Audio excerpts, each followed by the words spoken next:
राधे राधे। माई math channel में आपका स्वागत है। आज की इस वीडियो में हम डिस्कस करेंगे linear recurrence relation with constant coefficient. तो वीडियो स्टार्ट करने से पहले अगर आप इस चैनल पर नए हैं तो चैनल को सब्सक्राइब कर लीजिए, बेल आइकन को प्रेस कर लीजिए जिससे आपको आने वाली वीडियोस का नोटिफिकेशन सबसे पहले मिल सके। और वीडियो अच्छा लगे तो लाइक करें, कमेंट करके बताएं वीडियो कैसा लगा और शेयर जरूर करें जिससे दूसरों की हेल्प हो सके। तो चलिए स्टार्ट करते हैं। अब लीनियर रिकरेंस रिलेशन अगर सीखना है तो ये तो पता होना चाहिए कि रिकरेंस रिलेशन क्या होता है। तो पहले हम समझते हैं कि रिकरेंस रिलेशन क्या होता है, इसको कुछ एग्जांपल्स के साथ देखेंगे, देन हम आगे मूव करेंगे।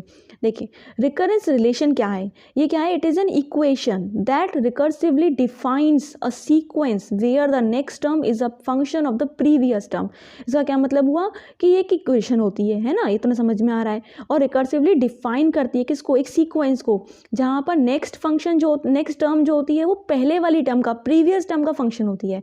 तो नेक्स्ट टर्म को हमें पिछले वाले पिछली टर्म के में लिखना पड़ता है, उसका फंक्शन में लिखना पड़ता है। उसको एग्जांपल से समझते हैं तो बहुत अच्छे समझ में आएगा। देखिए जैसे मुझे एक दिया है यहाँ पे टू स्क्वायर टर्म्स है यहाँ पे, है ना। तो two square, two cube and so on. तो हर टर्म में क्या हो रहा है, टू का मल्टीप्लाई होता जा रहा है, ठीक है। तो अगर हम एज अ सीक्वेंस समझे तो ये क्या है, हर टर्म के टू की पावर एन है, मतलब एन को 0 रखो, एन को 1 रखो तो ये आ जाएगा, एन को 2 रखो तो ये वाली टर्म आ गई, एन को 3 रखो तो ये आ गया। तो ऐसे ही एन जो नेचुरल नंबर है तो हम 1 2 3 से अगर स्टार्ट करते जाएँ तो हमें सारी टर्म मिल गई। तो ये तो होती है सीक्वेंस, जिसमें आपको एन पुट करने पर सारी टर्म्स मिलती चली जाती है, वो तो सीक्वेंस होती है। लेकिन रिकर्जन रिलेशन में क्या होता है कि हर टर्म पिछले वाले टर्म्स के टर्म में आना चाहिए। मतलब अगर एक पता है तो हम दूसरा बता सकें। तो हम इसको ऐसे भी तो कह सकते हैं, अगर मान लो हमें पता है कि पहला टर्म 2 है तो दूसरा हम ये भी तो कह सकते हैं जो S2 है, ये वाला जो सेकंड टर्म है वो फर्स्ट का ट्वाइस है, थर्ड टर्म क्या है, सेकंड का ट्वाइस है ना। तो इसलिए हमने इसको ऐसे लिखा Sn equal to 2 times Sn-1, ठीक है। लेकिन ये पता होना चाहिए कि पहला टर्म क्या है, S1, वो कितना लिया हमने 2, है ना। तो S1 अगर 2 है तो पहला पता चल गया S1। अब हम n इक्वल टू 2 रख दें तो क्या हो जाएगा S2। तो S2 इक्वल टू क्या आ जाएगा, 2S1। यही तो होगा जब हमने लिया n इक्वल टू 2, क्योंकि 1 के लिए हम ऑलरेडी बता रहे हैं तो हमें 2 से शुरू करना है n को, n greater than equal to 2। तो जब n 2 लिया तो S2 क्या हो जाएगा 2, और यहाँ 2 - 1 यानी कि 1, तो 2S1 हो जाएगा। और S1 हमारा ऑलरेडी 2 है तो ये कितना हो गया 4, यानी कि 2 स्क्वायर, ये आ गया। ऐसे ही S3 लिखना हो तो S3 क्या हो जाएगा 2S2, क्योंकि ये 4 है तो इसकी वैल्यू 4 है और ये 2, तो ये आ गया 8, यानी कि 2 की पावर 3, ये आ गया।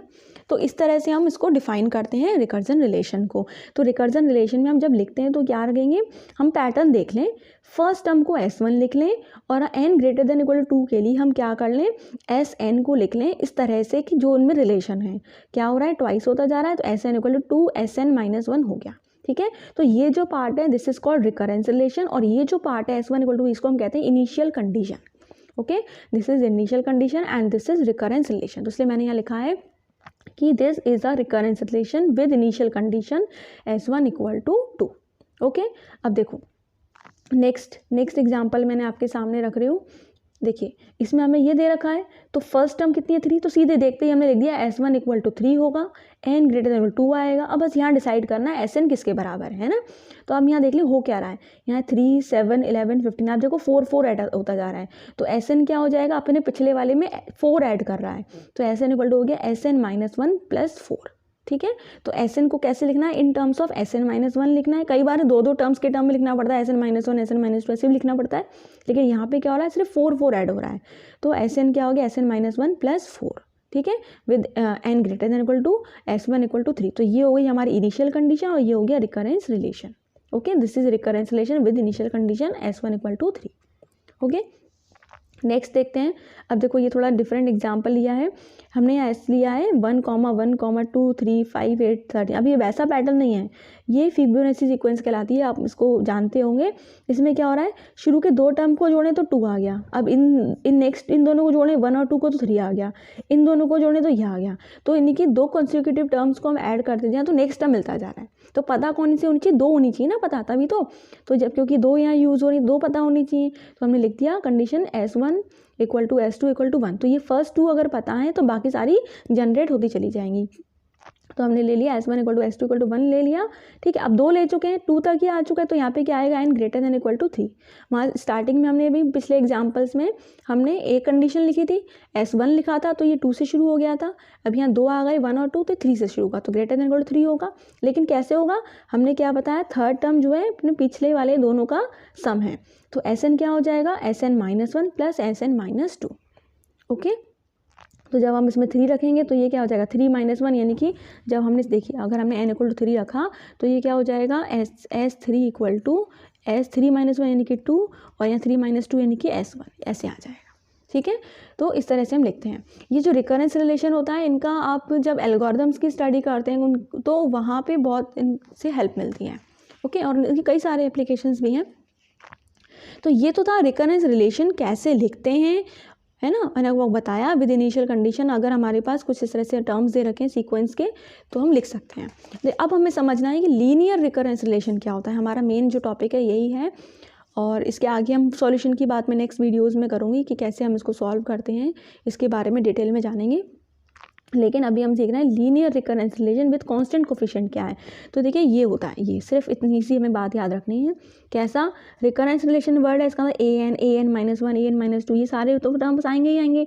लेकिन जो ये मल्टीप्लाई हो रहे हैं C0 C1 C2 ये सब क्या है, कांस्टेंट है, ठीक है। तो an इस तरह के आपके पास लिखे होंगे टर्म्स, और इसमें कांस्टेंट का मल्टीप्लाई हो रहा है, तो मतलब ये लीनियर रिकरेंस रिलेशन है। और राइट साइड एक फंक्शन है fn, फंक्शन ऑफ n, ये कांस्टेंट भी हो सकता है, 0 भी हो सकता है, और n के टर्म्स में कुछ और भी फंक्शन हो सकता है, ठीक है। अब यहाँ पे मैंने कुछ एग्जांपल लिखे हैं, हमें ये चेक करना है कि लीनियर है या नहीं है। तो देखो इसमें कांस्टेंट है और an वाली टर्म है, ये भी कांस्टेंट है, an - 1 है, और ये 3 आ गया, तो this is linear recurrence relation. यहाँ देखें, यहाँ पर भी ठीक है, मतलब an - 1 ये वाली टर्म्स होंगी और मल्टीप्लाइड विद कांस्टेंट होंगी, और इधर तो कोई भी n का फंक्शन हो सकता है, तो ये भी लीनियर है, ये भी लीनियर है। अब यहाँ पे देखिए और मल्टीप्लाई हो गया है, जो मैंने आपको डिफाइन किया था इसमें कहीं मल्टीप्लाई नहीं था ना, ये टर्म्स बीच में प्लस आ रहा था, मतलब वो अगर ये कांस्टेंट नेगेटिव है तो नेगेटिव भी हो सकता है, तो बीच में प्लस माइनस हो सकता है, या किसी नंबर से मल्टीप्लाई हो सकता है, लेकिन इन दो टर्म्स का आपस में मल्टीप्लाई नहीं हो सकता। तो अगर ये मल्टीप्लाई हो रहा है तो ये लीनियर नहीं है, ठीक है। ऐसे यहाँ पे स्क्वायर हो गया या अदर मल्टीप्लाई हो गया है ना, तो ये लीनियर नहीं है, ओके। तो अलग अलग आना चाहिए लीनियर के लिए। तो ये फॉर्म अगर हमें ध्यान देगी then we can easily find out that whether it is linear और नॉट, ओके। अब अगर कोई लीनियर रिकरेंस रिलेशन है तो उसका ऑर्डर कितना है हमें ये पता होना चाहिए। मैंने ऑर्डर लिखा है, लेकिन ऑर्डर किसकी बात कर रही हूँ, लीनियर रिकरेंस रिलेशन की। तो ऑर्डर कैसे देखते हैं, देखिए बहुत ईजी है। It is the difference between the highest and the lowest subscript of A. एक ही सबस्क्रिप्ट देख लो, हाईएस्ट और लोएस्ट के बीच का डिफरेंस देख लेते हैं। कैसे, जैसे मैंने एग्जाम्पल लिखे, इनका ऑर्डर हम देखते हैं। अभी यहाँ पे हाईएस्ट सबस्क्रिप्ट क्या है, n, यहाँ n-1, तो डिफरेंस कितने का है, 1 का। आप n में से माइनस करोगे n-1 तो क्या आएगा, सब्ट्रैक्ट हो गया 1 आएगा, तो डिफरेंस देख लें हम तो कितना है 1, तो ऑर्डर कितना हो गया 1, ठीक है। ऐसे ही हम देखें कि यहाँ पर ऑर्डर का डिफरेंस कितना है, यहाँ n है n-2, तो डिफरेंस कितना हो गया 2, तो ऑर्डर हो गया 2। यहाँ पर डिफरेंस कितना है 3, तो ये हो गया, क्योंकि यहाँ पे n हाईएस्ट है, ये लोवेस्ट है n-3, तो डिफरेंस देखेंगे तो हो गया 3, तो ऑर्डर हो गया 3। यहाँ पे डिफरेंस कितना हो गया 1। तो इस तरह से हम ऑर्डर डिफाइन कर सकते हैं, ओके। अच्छा, फिर हम बात करते हैं डिग्री के। डिग्री क्या होती है, it is defined as the highest power of an, highest power, an की हाईएस्ट पावर क्या है। तो लेकिन अगर हम लीनियर रिकरेंस रिलेशन पढ़ रहे हैं तो पावर तो 1 है ना, तो degree of linear recurrence relation क्या होती है 1। जैसे मान लीजिए कहीं पे मैं an की पावर स्क्वायर कर दूँ तो उसका जो डिग्री हो जाएगी वो क्या हो जाएगी 2 हो जाएगी। तो उसको मैंने बहुत एग्जाम्पल से डिटेल में डिस्कस नहीं किया है, क्योंकि अभी हम लीनियर की बात कर रहे हैं।